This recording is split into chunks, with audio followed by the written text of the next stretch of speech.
Je suis à la base musicien depuis plus de 25 ans. J'ai monté mon activité il y a 2 ans, une activité qui est d'accompagnement artistique, de la répétition en passant par la scène jusqu'à l'enregistrement, du conseil en management, du conseil tout court. Je suis musicien à la base, je suis rentré au centre Fleury Goutte d'Or Barbara en tant que groupe accompagné. Et ça a été une vraie révélation sur ce métier de l'accompagnement artistique. Après 2 ans d'accompagnement là-bas, j'ai suivi une formation à l'école Atlas, une formation de formateur. Je suis rentré dans l'équipe d'FGO Barbara et je suis devenu accompagnateur.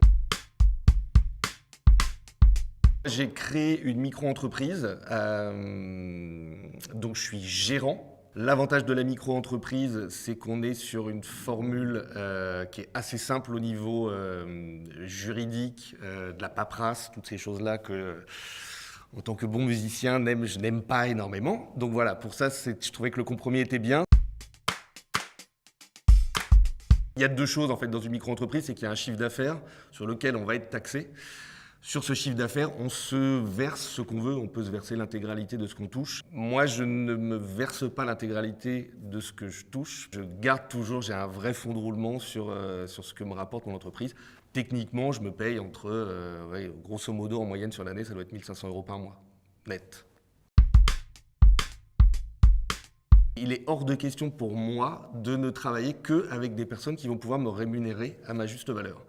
Je ne vois pas pourquoi un projet que je trouve hyper intéressant musicalement, de me dire bah non, vu que tu es au RSA et que tu as 400 balles par mois et que tu pourras jamais me payer, bah on va pas travailler ensemble. Donc on essaie de trouver des compromis et je l'explique aussi quand je travaille avec des plus grosses productions ou avec des artistes qui ont plus de moyens, que eux ils payent un peu plus cher pour que des artistes qui n'ont pas les moyens puissent aussi travailler et être accompagnés et être aidés dans cette démarche-là. Semaine type, non. Des mois type, oui. Beaucoup de trajets, parce que j'essaye de me rendre disponible le plus possible. Il y a des semaines qui sont très intenses où je vais faire des enchaînements de résidences, de séances de travail, de séances d'enregistrement. Et puis il va y avoir des semaines où je vais vraiment être plus sur de l'administratif, des coups de téléphone, organiser le mois d'après. La difficulté, c'est que c'est compliqué d'avoir une vision à plus de 2-3 mois. On ne peut pas se projeter 1 an à l'avance en disant voilà, mon chiffre d'affaires va être... on ne sait pas. Donc il faut beaucoup travailler, il faut beaucoup relancer, il faut beaucoup réseauter. Ça, c'est vraiment la base du travail par rapport à ça. Le gros avantage, là où je suis hyper épanoui par rapport à ça, c'est une indépendance absolument totale. C'est moi qui choisis mes horaires, c'est moi qui choisis quand je travaille, c'est moi qui choisis avec qui je travaille. Je suis content tous les jours d'aller travailler, je n'ai jamais de problème dans mon métier. Donc ça, c'est la grande chance. Tout le passage au numérique, c'est la vraie révolution depuis 25 ans qui est complètement indéniable. Là, ce qui est vachement intéressant, c'est que le modèle économique passe son temps à se reconstruire à cause de la crise du CD à la base. Et donc, on est sur des périodes où tout est à faire. Après, on est sur une instabilité totale.